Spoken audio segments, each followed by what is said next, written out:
નમસ્કાર, હું મયુર મહેશ્વરી, અધ્યક્ષ કચ્છ જિલ્લા આંતરરાષ્ટ્રીય ભીમસેના. આજે આ વિડીયોના માધ્યમથી જણાવવાનું કે કાલે તારીખ 10/8/2026ના રોજ ભુજ કચ્છ મધ્ય કલેક્ટરશ્રીને એક આવેદનપત્ર આપવાનું છે. આવેદનપત્ર એટલા માટે આપવાનું છે કે તારીખ 5/8/2026ના રોજ મત્સ્ય ઉદ્યોગ નિયામક શ્રીની કચેરી ભુજ દ્વારા એક પરિપત્ર બહાર પાડવામાં આવેલું છે, જે માછીમારો જે માછીમારી કરે છે જે તે બંદરો ઉપર એ બાબતનું છે.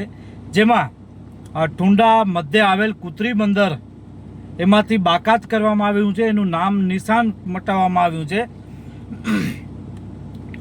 જે કિનાખોડી રાખી વર્ષો જૂનું બંદર છે. પગડિયા માછીમારો માછીમારી કરે છે, એના પેટ ઉપર લાત મારવાનું કામ આ સરકાર તેમજ જે પણ આમાં મિલીભગત હોય, જે કિનાખોડી કરતા હોય એવા નમાયેલા વ્યક્તિઓને કહેવા માગું છું કે આ પરંપરા વર્ષો જૂનું બંદર કહેવાય, કુતરી બંદર છે, જે કિનાખોરી રાખી અને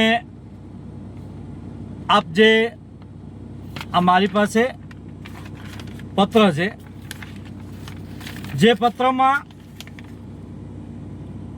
કુતરી બંદરનું નામ કાઢી નાખવામાં આવેલું છે. જે માટે આપણે સૌ સાથે મળી જે પણ પગડિયા માછીમારો છે એમના રોજગારી માટે આપણે મહેનત કરવાની છે. આજે આ કુતરી બંદરનું નામ કાઢી નાખ્યું છે, કાલે ટુંડાનું પણ નામ નીકળી જશે અને બાજુમાં આવેલા આજુબાજુ ગામોના પણ નામ નીકળી જાય. આ સરકાર માયકાંગલી સરકાર પોતાની જે મનમાની ચલાવી રહી છે નહીં ચલાવાય. તો આપણે સાથે મળી આ બાબતે રજૂઆત કરવાની છે, તમામ આધાર પુરાવા સાથે, કે આ કોઈના બાપની જાગીર નથી. જે મન ફાવે એવું વર્તન કરવામાં આવે છે એ નહીં ચાલે. કુતરી બંદર ઉપર પરંપરાગત રીતે જે માછીમારો માછીમારી કરી પોતાનું અને પોતાના પરિવારનું જ્યારે ગુજરાન ચલાવે છે, ત્યારે એમ લોકો સાથે જે અન્યાય થયો છે એ આપણે નહીં સાંખી લઈએ. તો કાલે આપણે બહોળી સંખ્યામાં 11:30 વાગે પહેલાં આપણે કલેક્ટર કચેરી કલેક્ટર સાહેબને આવેદનપત્ર આપશું, એમની પાસે આપણે રજૂઆત કરશું અને પછી મદદનીશ મત્સ્ય ઉદ્યોગ નિયામક શ્રી કચેરી એને પણ આપણે રૂબરૂ મળી અને રજૂઆત કરશું કે આ કોની બાપની દિવાળી, કોના કહેવાથી આ તમે નામો કાઢી રહ્યા છો એ નહીં ચાલે.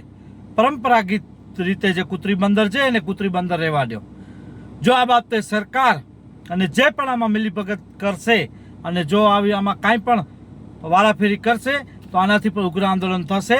તો આપણે પોતાની સ્વફરજ સમજી સ્વખર્ચે ભુજ મધ્યે કાલે સવારે સોમવારે 11:30 કલેક્ટર કચેરી પધારો એવી અપીલ. જય હિન્દ, જય ભારત મિત્રો.